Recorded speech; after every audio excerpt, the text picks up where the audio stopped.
fall in the pot yourself. Now when the pot and the cauldron is bubbling, whose fault is it? You say, why did Allah do this to me? Who?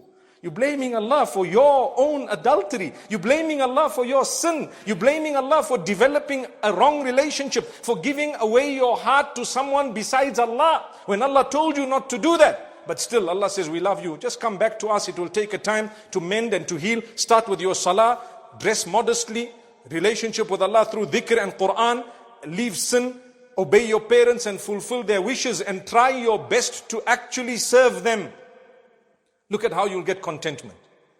What is so important about a parent? Why? Why does Allah say parents, parents? Some of our parents are, subhanallah, quite difficult. Allah says, be respectful and kind. When they ask you to do something wrong, you don't have to do it. But still be respectful and kind. There is no excuse. Why? Because who created you? Who created you? Say it. Allah. Allah created you. Who did He choose in order to bring you onto this earth? Is it not your parents?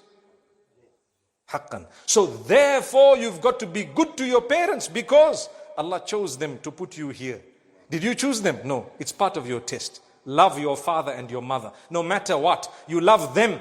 You might not like some of their habits if they are perhaps not Muslim, or perhaps they are transgressing themselves.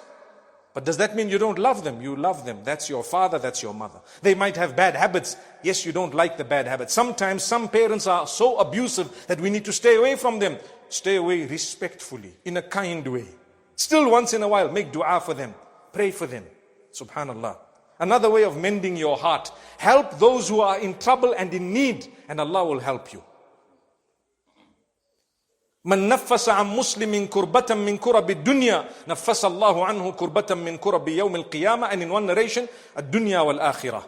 When you help someone and alleviate their suffering for them, Allah will alleviate your suffering on the day of Qiyamah.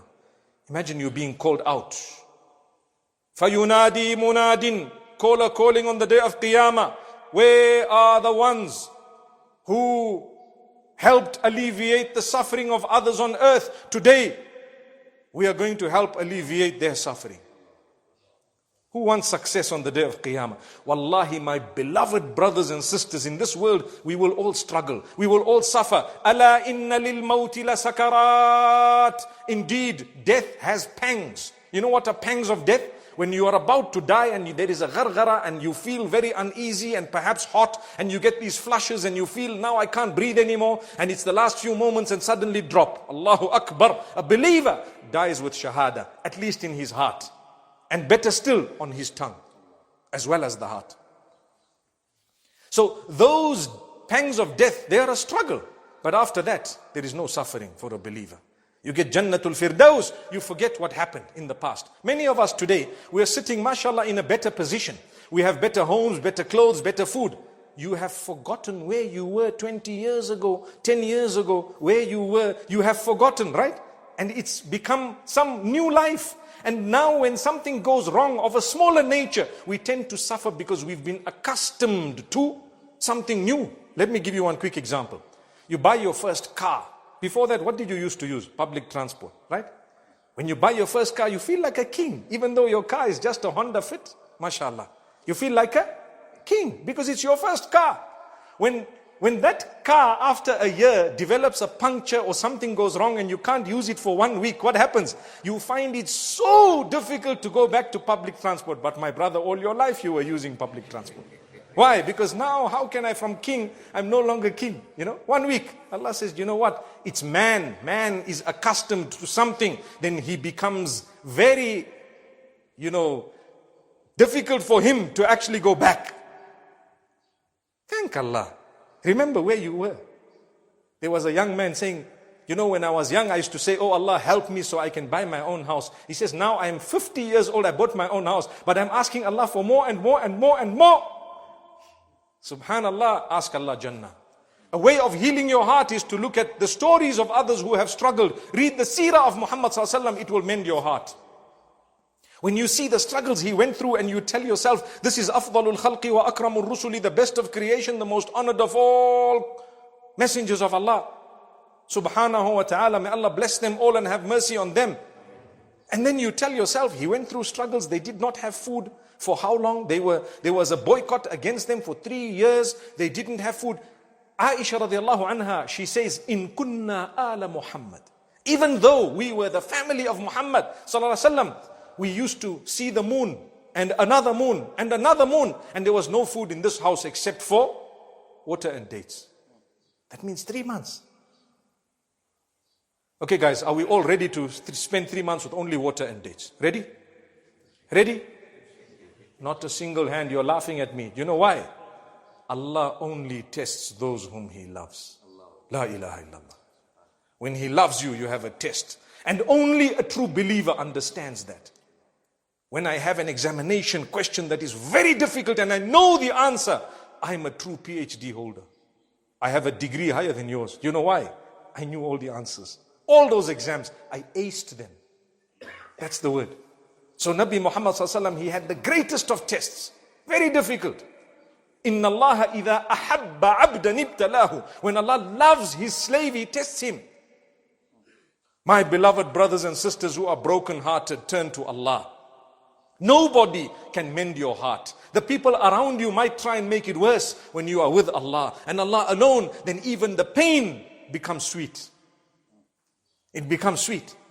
Learn to love Allah. Learn to turn towards Allah. Material items will never give you joy. So many people have so much in terms of wealth. Wallahi, they cannot sleep. They are struggling with anxiety and sleeping pills. And with the sleeping pills, they still cannot sleep. May Allah grant us good sleep. Ameen. Some of us snore so much that we disturb the whole house. Subhanallah. If only they knew.